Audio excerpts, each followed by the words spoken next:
Bienvenidos a Filosofía en tiempos de no filosofía, un espacio de reflexión profunda sobre el pensamiento filosófico. En la actualidad, un programa dirigido por Filosofía Tierra.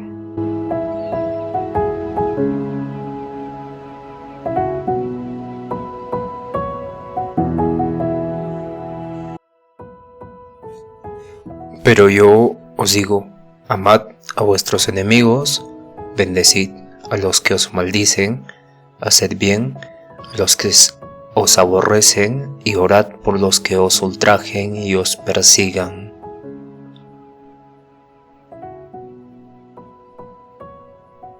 Hay mucha profundidad. Bienvenidos al episodio 268 y estamos en el día 21 de Filosofía Política. Hoy vamos a hablar de la democracia liberal y vamos a dar una breve introducción de la democracia liberal. Luego vamos a pasar a los orígenes de la democracia liberal, luego los principios fundamentales de la democracia liberal. Bien, luego vamos a pasar a los autores y pensadores clave como John Locke. Ya hemos abordado un poco sobre John Locke, muy importante, no solo para la política, sino para la epistemología. Después vamos a tocar a Montesquieu y Alexis de Tocqueville. También vamos a hablar sobre Immanuel Kant, un filósofo preferido en este canal. Luego vamos a pasar a Karl Popper y vamos a dar ejemplos también contemporáneos de democracias liberales como Australia, Japón, Uruguay, Alemania, Canadá. Y vamos a las críticas a la democracia liberal, ¿no? Críticas que vienen como por ejemplo Noam Chomsky, y él critica la influencia del dinero, ¿no? Y cómo la sociedad se convierte en una plutocracia, porque en Estados Unidos puedes participar en las elecciones, pero tienes que tener 2 millones o 20 millones invertidos o en todo caso para que seas presidente. Entonces, no solo en Estados Unidos, en otros países también existe ese sentido de plutocracia, donde el dinero es el que hace lo político y implementa la política. Ya hablamos en el episodio anterior.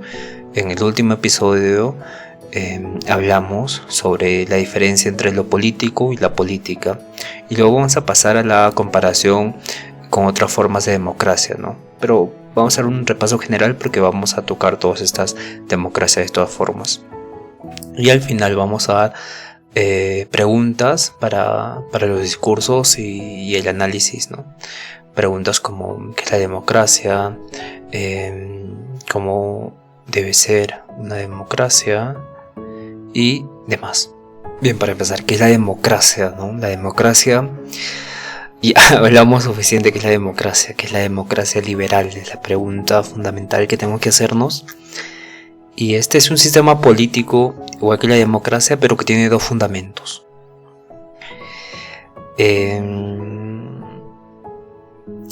Estos fundamentos corresponden al origen de esta democracia liberal. No es el principio del liberalismo clásico. Aquí hablamos que se protegen los derechos individuales como la libre expresión, la libre asociación, la libertad de culto, la propiedad, y se garantiza el Estado de Derecho. El Estado de Derecho significa que el Estado va a proteger las leyes, no robar, y no se va a robar.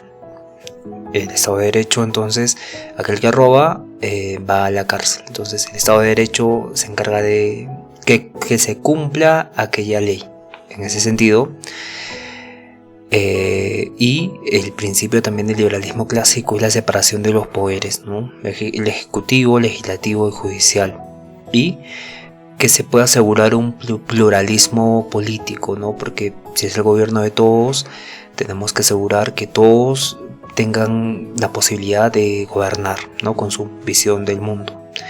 Y evidentemente viene de la democracia representativa, ¿no? La democracia representativa es otro principio fundamental donde los ciudadanos eligen libremente sus representantes mediante las elecciones competitivas, transparentes, elecciones periódicas, ¿no? Y a diferencia de otras formas de gobierno, la democracia liberal no se limita solo al voto, sino que pone énfasis en los límites de poder, ¿no? Asegurando que ninguna autoridad pueda actuar arbitrariamente, y las constituciones, como los tribunales independientes y las libertades civiles, se vuelven pilares esenciales de este modelo.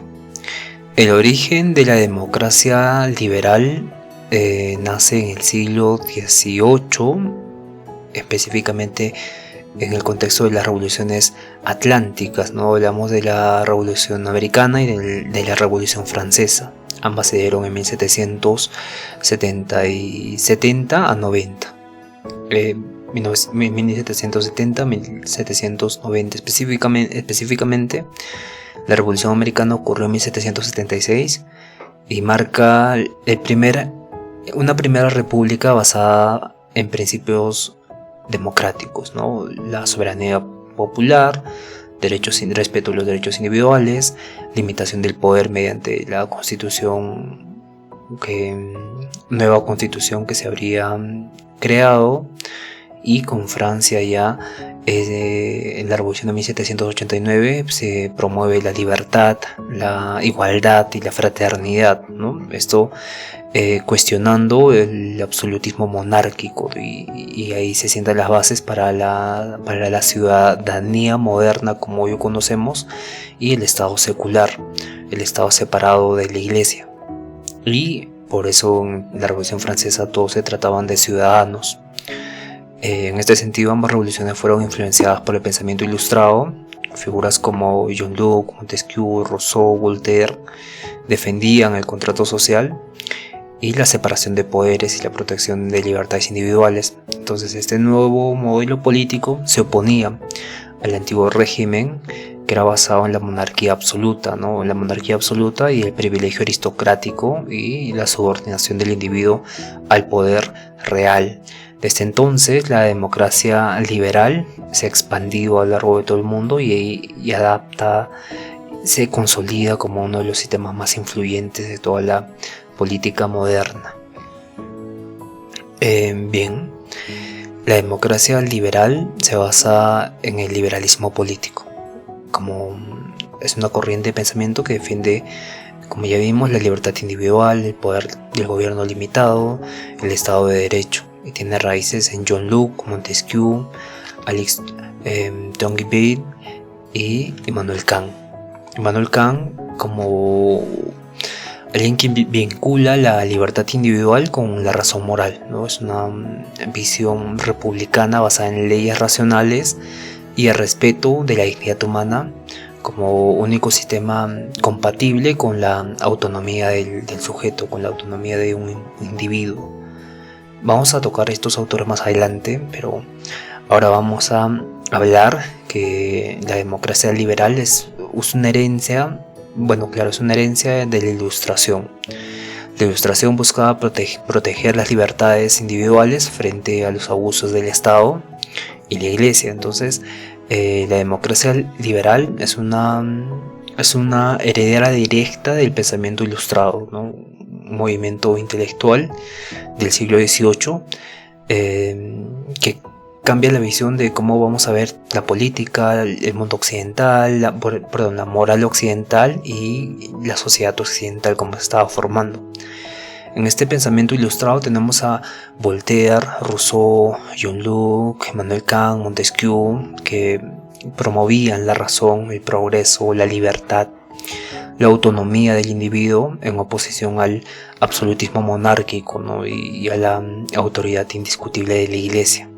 Entonces es una herencia del pensamiento ilustrado. La democracia liberal evidentemente hereda conceptos de la Ilustración, como por ejemplo la libertad individual, la crítica a la autoridad tradicional, la separación de la Iglesia y el Estado, y que sea un gobierno limitado y constitucional, ¿no? Hereda esto de la Ilustración. Entonces, Esos son los principios, los orígenes de la democracia liberal, y ahora vamos a pasar a los principios generales que tiene la democracia liberal. Uno de ellos es el sufragio universal, ¿no? Los derechos de todos los ciudadanos a votar. El principio también de los derechos individuales, libertades civiles, libertad de expresión, de religión, de prensa, de propiedad, y también principios como la división de poderes, el Estado de Derecho, ¿no? Donde todos estamos sujetos a la ley, incluso los gobernantes. Y otro principio también es el pluralismo político y la Constitución, ¿no? Que es el marco legal que limita el poder y protege los derechos. También tiene el principio de los medios de comunicación libres, que es pilar de la transparencia y control del poder. Uno de los principales autores o pensadores clave es John Locke. John Locke es un filósofo inglés, es uno de los filósofos que sientan las bases de todo el pensamiento liberal. Se le considera el padre del liberalismo clásico, y él tuvo fuerte influencia en la Revolución Americana y la Francesa. Las ideas de John Locke son los derechos naturales, vida, propiedad y libertad. También tiene la idea del contrato social, donde la sociedad se forma mediante un acuerdo entre los individuos para crear un gobierno que protege esos derechos. El contrato social ya lo hablaba Rousseau y Thomas Hobbes. Sin embargo, con Locke vemos que menciona los primeros derechos naturales. Luego tenemos la legitimidad del poder, donde el gobierno solo es legítimo si respeta y protege los derechos naturales. Si los viola, el pueblo tiene derecho a resistir o cambiar al gobierno, ¿no? También se habla del gobierno limitado, que el gobierno no debe abordar temas como la economía, temas como la planificación familiar, sino solo proteger los derechos fundamentales o derechos naturales. Y en este sentido, la frase destacada que podemos sacar de John Locke es que, cito textualmente: el fin principal del gobierno es la preservación de la propiedad. John Locke. La propiedad era fundamental para John Locke, que estaba relacionado con el trabajo, ¿no? Con propiedad se refiere no solo a bienes materiales, como muchos pueden pensar, sino que se refiere a la vida y a la libertad de cada individuo. Por eso se tiene la idea de la propiedad como cuerpo, las ideas como propiedad. Es por ello, porque la propiedad es abarca mucho más aspecto que los bienes materiales.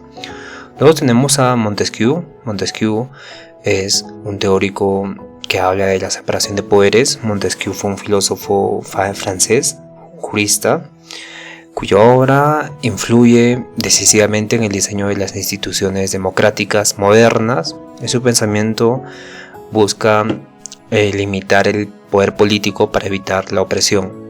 La idea clave de Montesquieu es la separación de poderes. Debe haber una separación de poderes para evitar la tiranía.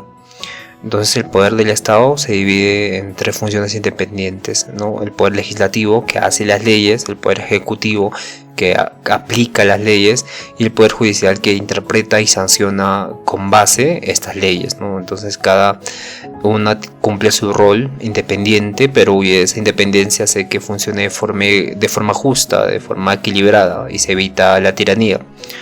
La siguiente idea clave es el equilibrio institucional, ¿no? Solo cuando los poderes están equilibrados se va a garantizar recién la libertad, y se va a buscar que nadie haga mal uso de su autoridad. Entonces es importante para Montesquieu esta separación de poderes y este equilibrio institucional, ¿no? Montesquieu también habla o reflexiona sobre los factores culturales, geográficos y sociales que influyen en la forma de gobernar, porque es diferente gobernar Estados Unidos que gobernar España, ¿no? Porque el clima es distinto en algunas regiones. Ahí tienen otros problemas geográficos. En unas regiones en Estados Unidos son desérticas, entonces el agua no llega. Entonces en cambio en España tiene también esta separación, pero no es tan amplia como gobernar Estados Unidos, ¿no? Y lo mismo pasa con Perú. Perú tiene costa, sierra y selva y tiene que evidentemente buscar un equilibrio para ayudar a todos de esta forma, ¿no? Y son bien marcadas estas zonas. La selva es espesa y con mucha vegetación, donde se hace imposible hacer carreteras, y la sierra es muy elevada, donde el frío extremo y las condiciones de agricultura, por ejemplo, no son las adecuadas, y la costa, donde es un tipo de desierto, pero con una ciudad central artificial y con pequeños páramos de vegetación en el norte. Entonces todos ellos tienen... Es difícil gobernar, ¿no? Entonces Montesquieu se da cuenta de esto. Estos factores culturales, geográficos, sociales influyen en la forma de gobierno más adecuada para cada sociedad. Luego tenemos a Alexis Tocqueville. Él es un pensador, pero a la vez es político y a la vez es historiador, ¿no? Es francés y viaja a Estados Unidos en el siglo XIX más o menos para estudiar el sistema penitenciario, ¿no? En este estudio terminó escribiendo una de las obras más influyentes de toda la democracia moderna, que es La democracia en América. Esta obra pública de 1835 a 1840. En esta obra él analiza la sociedad estadounidense como un modelo emergente de una democracia liberal. Entonces las ideas claves de este libro es que advierte Alexis que incluso en una democracia la mayoría puede imponer su voluntad de forma opresiva y puede haber un despotismo de la mayoría. Entonces se van a silenciar voces disidentes, se van a amenazar libertades individuales por este despotismo de la mayoría. Y otra idea clave es la sociedad civil, ¿no? Acá se habla de, no por primera vez, de sociedad civil, pero sí se destaca el papel crucial de las asociaciones de voluntarios, las organizaciones comunitarias, los medios independientes que como contrapeso del poder del Estado tienen esta función, ¿no? Y también se les tiene que garantizar una ciudadanía activa, ¿no? Porque ellos reflejan esa ciudadanía activa, pero con este despotismo de la mayoría muchas veces no los protegen de esta garantía ciudadana, ¿no? La ciudadanía activa tiene que garantizarse, en otras palabras. Y luego tenemos la participación local, ¿no? Él resaltó que la importancia de gobiernos municipales, la vida en comunidad, era importante, donde las personas aprenden a ejercer sus derechos y responsabilidades cívicas, ¿no? También nos va a hablar de un equilibrio entre igualdad y libertad. Tocqueville valora mucho la igualdad social, pero advierte que una búsqueda excesiva de igualdad podía llevarnos a un conformismo o al debilitamiento de la libertad individual, que era muy importante porque ya vimos antes que la innovación, el desarrollo, el progreso está influido por esa libertad individual también.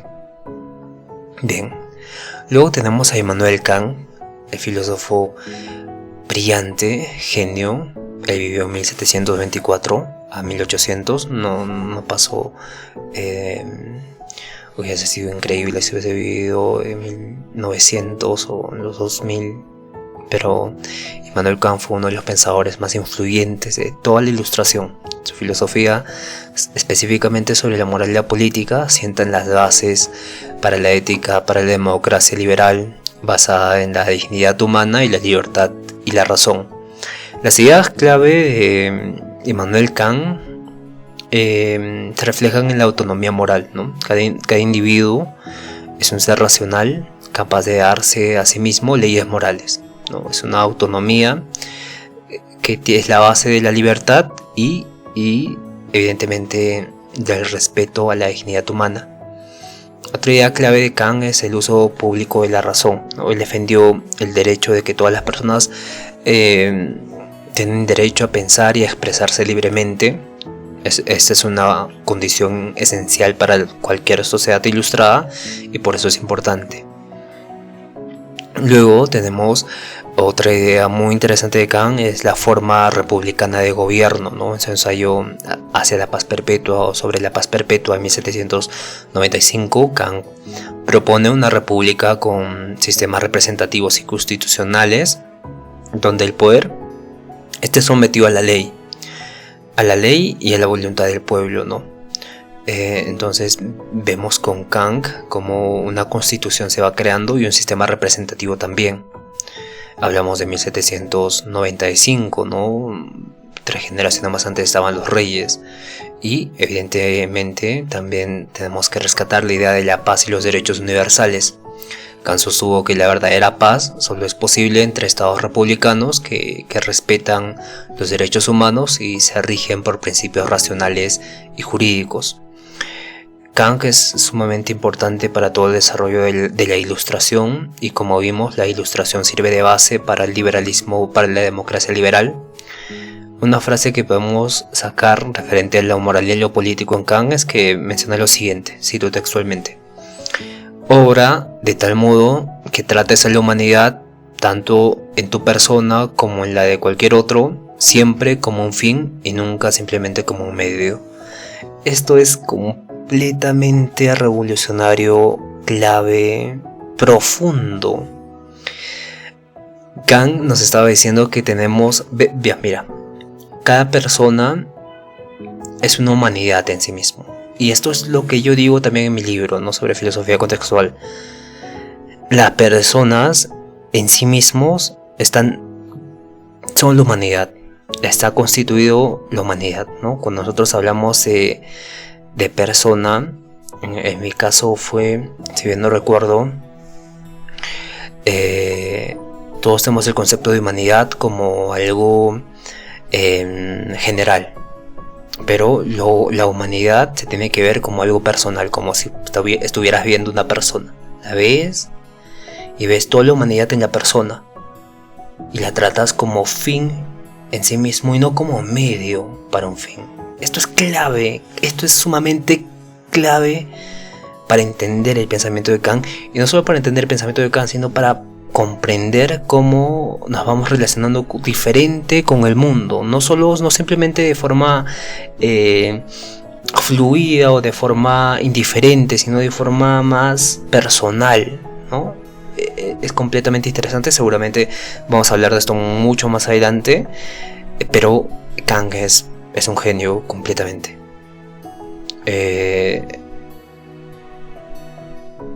Igual que todos los filósofos, ¿no? Ahí hablamos de Nietzsche, de Hegel, de Heidegger. Hablamos de muchos filósofos muy interesantes, ¿no? Y uno de ellos también más o menos contemporáneo es Karl Popper. Karl Popper vivió en 1902 a 1994 más o menos, y fue un filósofo austro-británico que, además de su contribución a la filosofía de la ciencia, desarrolla un tipo de defensa del liberalismo democrático frente al autoritarismo y el totalitarismo, ¿no?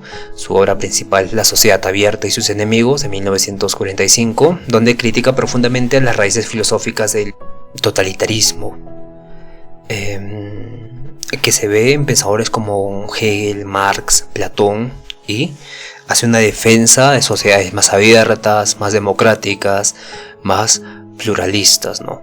En este sentido, las ideas claves de Popper en este libro, Sociedad abierta y sus enemigos, de 1945, nos habla de una sociedad abierta, o sea, una sociedad donde los individuos pueden pensar libremente, vivir libremente, expresarse libremente, donde las instituciones permiten la crítica, ¿no?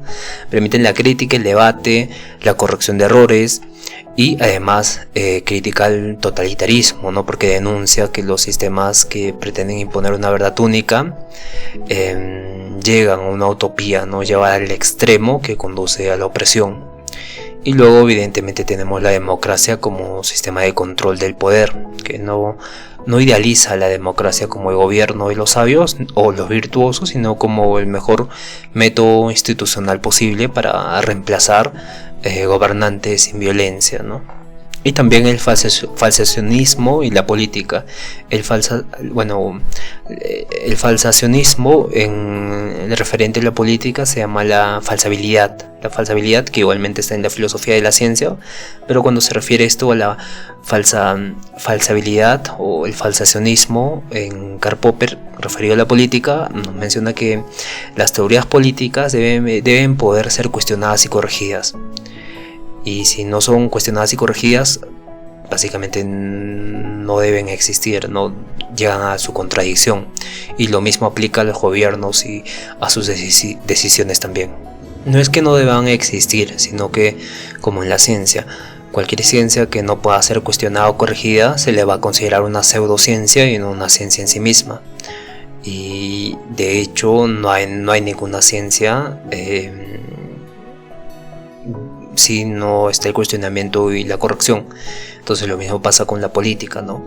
Cualquier teoría política debe ser cuestionada y corregida, y si no es cuestionada y corregida, entonces deja de ser una teoría política y se convierte en una pseudo teoría política.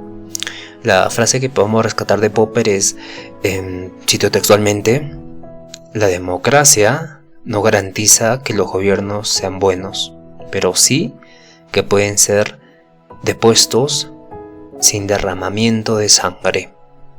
Muy interesante lo que dice Popper. Igual que todo, hay críticas. Entonces, la democracia liberal tiene críticas, por ejemplo, que es muy elitista y excluyente por parte de Pierre Bourdieu, que es un autor que básicamente analiza cómo el liberalismo conlleva al individualismo, y ese individualismo se convierte en un tipo de bienestar personal, y que ese bienestar personal está referido a otros, ¿no? Y se crean grupos sociales excluyentes de otros grupos sociales. Otra crítica es que fomenta el individualismo y la desigualdad. Otra crítica es que se convierte en una plutocracia. Ya vimos esto con Noam Chomsky, donde critica la influencia del dinero. Después también la crítica es que ignora el conflicto estructural. Esta crítica la hace el marxismo, porque ve que la democracia liberal oculta la dominación de clases que ocurren en la sociedad. Y también otra crítica es que puede degenerar en tecnocracia, ¿no? Tecnocracia o un populismo. Esta crítica la hace Habermas, sobre todo. En este sentido, hay preguntas importantes que vamos a responder ahora. Por ejemplo, una de ellas es: ¿puede una democracia liberal sobrevivir con desigualdades económicas profundas? Y la respuesta es, más que una respuesta, hay que dar una explicación, ¿no? Porque puede sobrevivir en una sociedad así, se puede sobrevivir, porque una democracia liberal se basa en el Estado de Derecho, ¿no? De elecciones libres, separación de poderes, garantías de derechos individuales. Y esto, la razón nos invita a decir que es lo correcto. Bueno, la mayoría cree que es lo correcto, y la razón misma nos dice que es lo correcto. Si estas instituciones son fuertes, pueden someter el sistema incluso en contextos de desigualdad. Entonces, la existencia de múltiples partidos también conlleva este pluralismo político, donde un partido político con pensamientos socialistas puede entrar al gobierno y puede gobernar, pero la razón misma invita a pensar en el Estado de Derecho, elecciones libres, separación de poder, garantía de derechos individuales, ¿no? Y derechos individuales como la propiedad, la libre expresión, la libre asociación es importante para la democracia liberal y para en sí toda la democracia. Entonces, a diferencia de estos regímenes autoritarios, tiene mecanismos de corrección la democracia liberal. Entonces se puede sacar leyes y le podemos dar un enfoque como lo hace John Ralph, ¿no? Permitir desigualdades para corregir desigualdades. Sin embargo, en el caso de las élites económicas, cuando una pequeña élite, digamos, concentra gran parte de la riqueza, puede influir de forma desproporcionada en la política, comprando acceso, manipulando medios y financiando campañas. y esto debilita el principio de igualdad política, ¿no? Otro tema importante es la pérdida de legitimidad. Si la mayoría siente que las instituciones no responden a sus necesidades ni garantizan oportunidades reales, puede crecer la desconfianza o se pueden apoyar opciones más populistas, más autoritarias para que se solucionen los problemas de las élites económicas, ¿no? Otra teoría importante es la desigualdad en el ejercicio de los derechos, ¿no? Todos tienen derechos iguales, pero en la práctica la pobreza puede impedir que ejerzas plenamente derechos como la educación, la salud, la participación política, el acceso a la justicia, ¿no? Entonces acá se me vino como un tipo de presentimiento de que alguien preguntaba que cómo el acceso a la justicia si dan abogados de turno. Pero realmente los abogados de turno están asociados con los fiscales, ¿no? En muchos países. Entonces no existe una verdadera justicia imparcial. Bien, en este sentido, una democracia liberal puede sobrevivir con desigualdades económicas, pero para que funcione plenamente de forma sostenible necesita reducir estas brechas extremas, ¿no? Entonces, como Alexis Tocqueville menciona, ¿no? La igualdad en condiciones no debe ser perfecta, pero sí lo suficientemente amplia como para que todos sientan que pertenecen, ¿no? Y así tengan acceso, tienen algo que perder en el sistema, ¿no? Si cae el sistema, entonces lo sienten ellos, y por eso hacen que permanezca y equilibre de forma interesante, de forma sostenible y plenamente este gobierno democrático liberal. Otra pregunta que se hace es ¿qué tan liberal es la democracia en América Latina, ¿no? Y esta es una pregunta interesante porque la mayoría de los países latinoamericanos tienen elecciones regulares, competitivas entre varios partidos, y básicamente las elecciones periódicas y el multipartidismo es una característica de la democracia liberal. Entonces, sí. Otra tema importante es la Constitución, ¿no? La Constitución con derechos fundamentales, ¿no? Que proteja los derechos fundamentales o manifieste derechos fundamentales para su protección. Entonces, la mayoría de los países latinoamericanos cuentan con constituciones que reconocen derechos civiles, derechos políticos, derechos sociales, y también establecen separación de poderes. O sea que en América Latina sí se aplica la democracia liberal, pero no estrictamente, dado que en muchas ocasiones la libertad de expresión y prensa ha sido comprada, ¿no? En Perú, por ejemplo, con Fujimori, y claro, tiene sus desafíos y sus limitaciones también. Pero la democracia en América Latina es formalmente liberal en muchos aspectos, pero en la práctica se enfrenta a serios desafíos de estructura, sobre todo, ¿no? Que van a limitar su plena consolidación como una democracia liberal, porque es una región que está en proceso dinámico de avance y retroceso en otros casos, porque al haber muchos partidos con diferentes visiones ocurre eso, ¿no? Que tenemos una visión de país y 5 años pasan, cambia todo gobierno que tiene otra visión de país diferente y no existe dos únicos partidos, ¿no?